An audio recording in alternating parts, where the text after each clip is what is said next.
Coucou tout le monde, j'espère que vous allez bien. Donc comme je vous ai dit tout à l'heure, c'est que nous avons, donc hier c'était la résurrection du Jésus, c'était la fin du carême, etc., etc. Je vous avais dit que je ne voulais, que les évangiles étaient terminés, que je ne vous lirais plus, mais je me suis dit, puisque dimanche c'est la fête de la miséricorde divine, c'est-à-dire que le vortex de Jésus est encore vert sur toute sa miséricorde, et que son ascension arrive au mois de mai, et que dans ces cas-là, il va avoir le vortex de l'ascension, je me suis dit que j'allais vous lire les différentes apparitions de Jésus aux différentes personnes qu'il y a dans l'évangile de Maria Valtorta. Donc l'évangile de Maria Valtorta, elle est ici, Maria, est une italienne qui a reçu pendant la seconde, mystique italienne qui a reçu pendant la Seconde Guerre mondiale les différentes visions de Marie et de Jésus, donc de la naissance de la Vierge Marie jusqu'à la passion du Christ, son Assomption, et les 3 années d'apostolat de Jésus. Donc du coup, hier, je vous ai lu. Qu'est-ce que je vous ai lu hier? Hier, je vous ai lu la résurrection du Christ. C'est ça, hein, que je me trompe pas. Qu'est-ce que je vous ai lu hier? Donc hier, je vous ai lu la résurrection du Christ. La première personne qui a vu la résurrection de Jésus, coucou Jennifer, c'est la Vierge Marie. Donc je vous ai lu l'apparition de Jésus à sa mère. Après, je vous ai lu l'apparition de Jésus à Sainte Marie-Madeleine. Les autres femmes ont vu l'ange de la douleur, etc. Alors, aujourd'hui, je ne vais pas vous lire une apparition. Je vous lirai demain l'apparition à Saint-Lazare.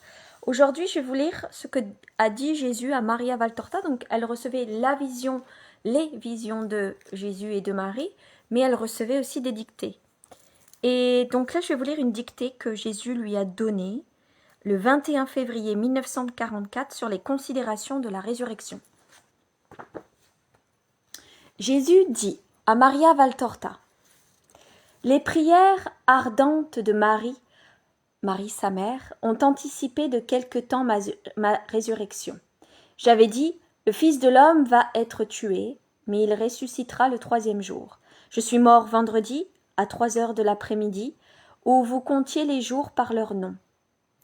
Ou que vous calculiez en nombre d'heures, ce n'est pas l'aube du dimanche qui devait me voir ressusciter. Mon corps est resté sans vie 38 heures seulement, au lieu de 72. Et pour ce qui est des jours, je devais au moins arriver au dimanche soir pour dire que j'étais resté 3 jours dans la tombe. Mais Marie a anticipé le miracle, de la même manière que par sa prière elle a ouvert les cieux quelques années avant l'époque fixée pour apporter au monde son salut. Elle a obtenu d'anticiper de quelques heures ma résurrection, pour que je puisse procurer quelque réconfort à son cœur défaillant. Au début de l'aube du 3e jour, je suis donc descendu comme le soleil, et par ma splendeur, j'ai brisé les sceaux des hommes, tellement dérisoires devant la puissance de Dieu. J'ai fait levier de ma force pour renverser la pierre gardée en vain, et de mon apparition, j'ai fait la foudre qui a terrassé les soldats, inutilement, placés là pour garder une mort qui était vie, que nulle force humaine ne pouvait empêcher d'être telle. Bien plus puissant que votre courant électrique, mon esprit est entré comme une épée de feu divin pour réchauffer la froide dépouille de mon cadavre. L'Esprit de Dieu a insufflé la vie au nouvel Adam en se disant lui-même « Vie, je le veux ».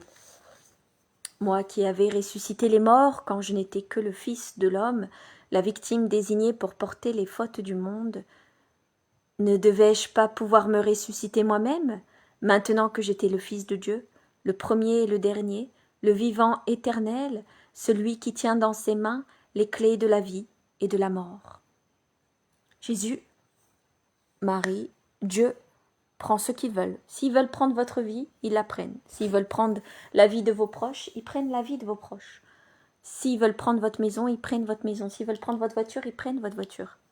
Rien ne nous appartient, tout est à eux, même notre propre vie. Au final, si on comprend ça, si on comprend que tout est à Jésus, à Marie, à Dieu, eh bien, que la volonté soit faite. on ne peut rien faire. On ne peut pas empêcher quelqu'un de mourir. On ne peut pas empêcher on peut pas empêcher la volonté de Dieu. Donc, il faut lâcher prise.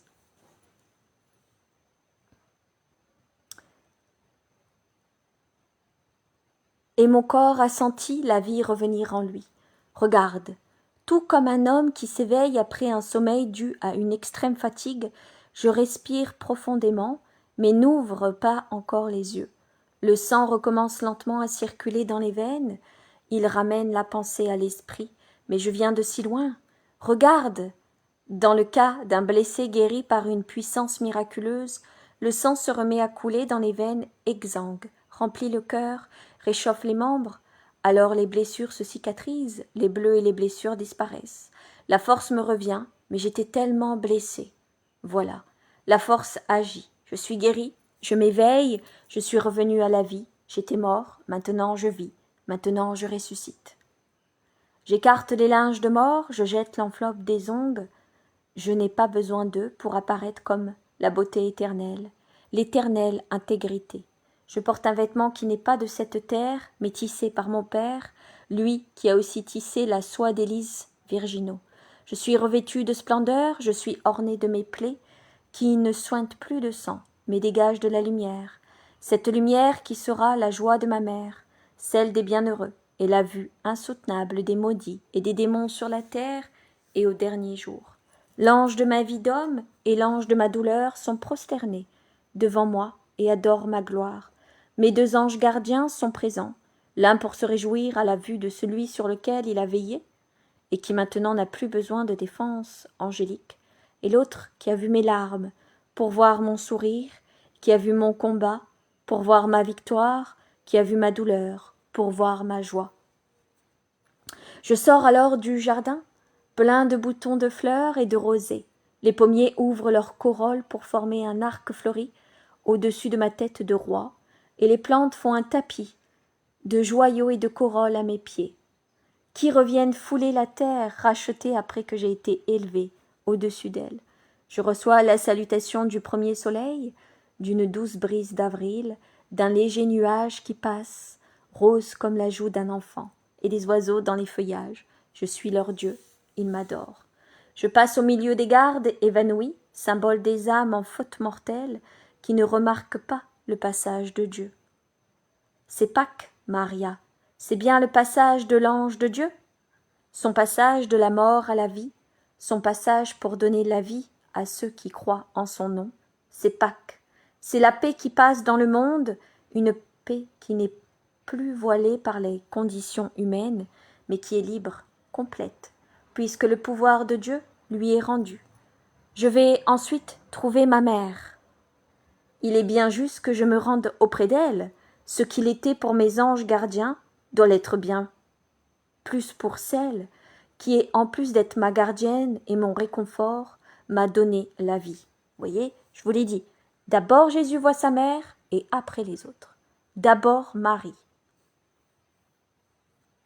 Si vous voulez faire plaisir à Jésus, n'oubliez, faites passer Marie d'abord tout le reste. Avant même de revenir vers mon Père dans mon vêtement d'homme glorifié, je vais voir ma mère. J'y vais dans la splendeur de mon vêtement paradisiaque et de mes joyaux vivants. Il lui est possible à elle de me toucher et de m'embrasser. C'est elle seule peut toucher Jésus avant qu'il monte. Elle seule a embrassé ses mains, ses pieds, sa tête et son cœur. Marie-Madeleine n'a pas pu le toucher. Quand elle a voulu baiser ses pieds, Jésus lui a dit « Ne me touche pas, Marie-Madeleine, je ne suis pas encore montée vers mon Père. » Mais pour la Vierge Marie, tout est autorisé. C'est la Vierge Marie.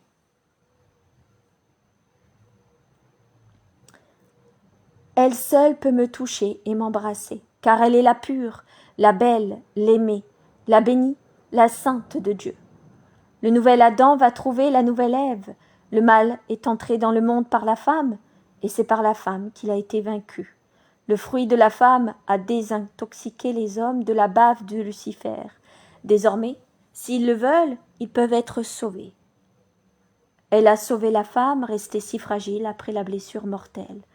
Après m'être rendu auprès de la toute pure, il était juste que son Fils Dieu commence par elle, en vertu de son droit de sainteté et de maternité. Je me présente à la femme rachetée, Marie-Madeleine.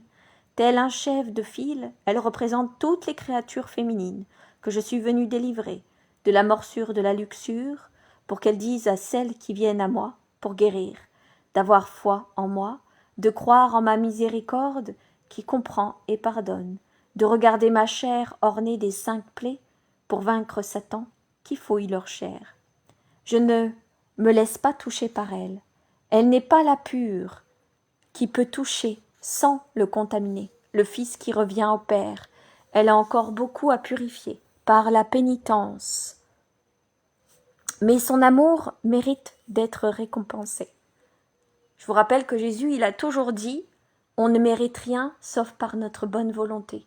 Et par la bonne volonté de Marie-Madeleine, par son amour inconditionnel, et surtout par sa bonne volonté, Jésus miséricordieux l'autorise à être la deuxième femme, la deuxième personne qui voit Jésus ressuscité. Son amour mérite d'être récompensé. Et on doit se purifier avec les pénitences. Jésus, si même Marie-Madeleine, qui a été pardonnée par Jésus, qu'elle a côtoyé Jésus, elle doit continuer pendant sa vie sur terre à faire pénitence pour être purifiée, imaginez-nous qui n'avons ni vu Jésus, ni vécu Jésus, ni touché Jésus, et qu'on fait que des péchés tous les jours. Ben, je peux vous dire qu'il ne suffira pas d'une seule vie pour faire des pénitences. On recommence demain les pénitences. Elle a su ressusciter par sa volonté du tombeau de ses vices, étrangler Satan qui l'a possédé, défier le monde. Par amour pour son Sauveur, elle a su se dépouiller de tout ce qui n'est pas amour, elle a su n'être plus que l'amour qui se consume pour son Dieu. Et Dieu l'appelle Marie. Entends-la répondre « Rabouni !» J'adore quand Marie-Madeleine dit ça. « Rabouni !» C'est un vrai cri du cœur. C'est à elle qu'il l'a mérité que je donne la charge d'être la messagère de la résurrection. Une nouvelle fois, elle sera méprisée, comme si elle avait déliré, mais aucun jugement des hommes ne compte aux yeux de Marie de Magdala. Marie de Magdala, Marie-Madeleine, comme vous voulez. Marie-Madeleine, sœur de Lazare, sœur de Sainte Marthe. Alors, mais aucun jugement des hommes ne compte aux yeux de Marie de Magdala, de Marie, de Jésus. Elle m'a vu ressusciter, et cela lui donne une joie qui apaise tout autre sentiment. Vois-tu combien j'aime toute personne qui a été coupable, mais a voulu sortir de sa faute. Ce n'est pas à Jean d'abord que je me montre. Et oui, et on n'oubliez pas, pourtant Jean est l'apôtre préféré de Jésus. Jean est celui qui était au pied de la croix avec la Vierge Marie. Jean est celui que Jésus confie sa mère.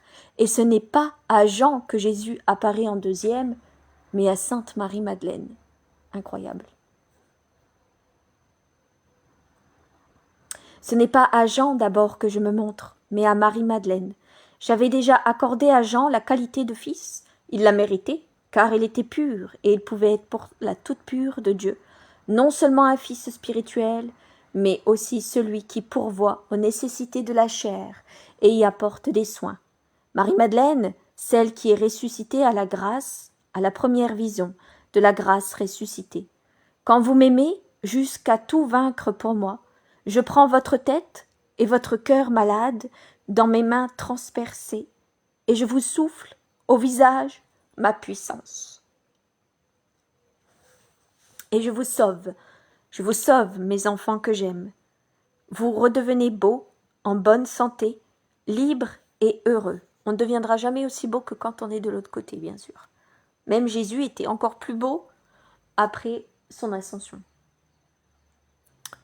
Vous redevenez les enfants bien-aimés du Seigneur.